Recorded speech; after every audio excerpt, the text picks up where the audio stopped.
welcome back to another episode of the Wild Wonders of Southern Africa.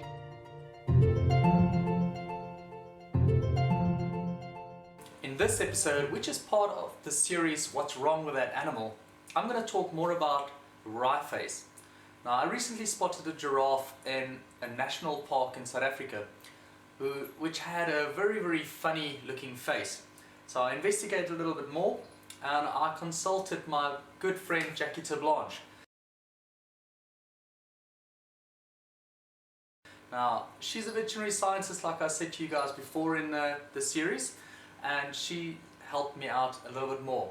Now, the reason why I'm filming in front of this tank today is I have a surprise for you with the other tank. So keep watching the Wild Wonders of Southern Africa and see what I have in store for you guys.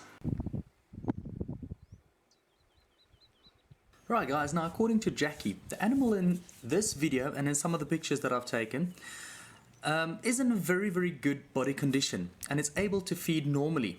We can see that there's a deviation of the upper jaw and the nasal bones. So this is likely a congenital condition. An example, the animal was born like this. He has clearly adapted very well and is able to eat normally. Another possible reason could be trauma to the face. Now, what I have seen and what I've obviously noticed, when baby giraffes are born, they drop quite a distance. So when they fall on their face, you can see that bump there over the nose. That could mean that that bone, the nasal bone, could break. Okay, so we do sometimes see a similar condition in some of our domestic species like horses, alpacas and llamas. Here it is commonly known as wry face, which by definition is a congenital condition causing variable deviation of the maxillary and nasal bones. Right, now this giraffe that I saw here in the park has got a very strange looking face, which is slanting more to its left hand side. Now about a year ago in the same park I saw another giraffe which had a face similar to this, but it was slanting to the right hand side.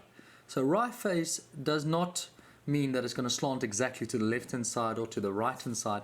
It's just basically how the animal adapts to its environment, and it slants automatically to the side which it prefers more. Now, it doesn't kill the animal at all, it's just more difficult for it to eat and to feed, and it does look really funny.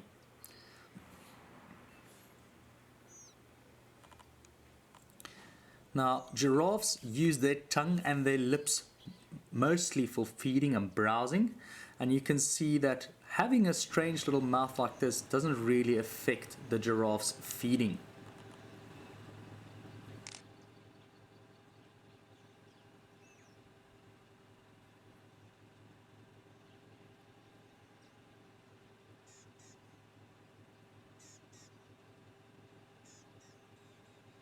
This was the giraffe that I saw that had the mouth slanting more to the right hand side.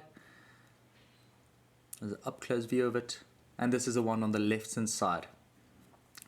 Now I did take some photos like this showing you the side view, the front view, and this was me with the giraffe skull that I picked up. That's the nasal bone that I'm showing you there, and this is a skull showing you the nasal bone in front. So that maxillary bone, that's the one I'm pointing to here, and if this gets broken, the giraffe looks different, and this is what a giraffe should look like. Thank you so much for watching the video. I hope you guys enjoyed it. If you did, click on the like button down below and share with your friends. So remember about the beard challenge that I have. Now there's about 10 odd days left and only about 23 subscribers. So thank you so much for the guys that have subscribed recently. I really do appreciate it. Now please tell your friends. Let's see if I can get rid of this thing before my wife gets rid of me. Thanks for watching. Bye bye.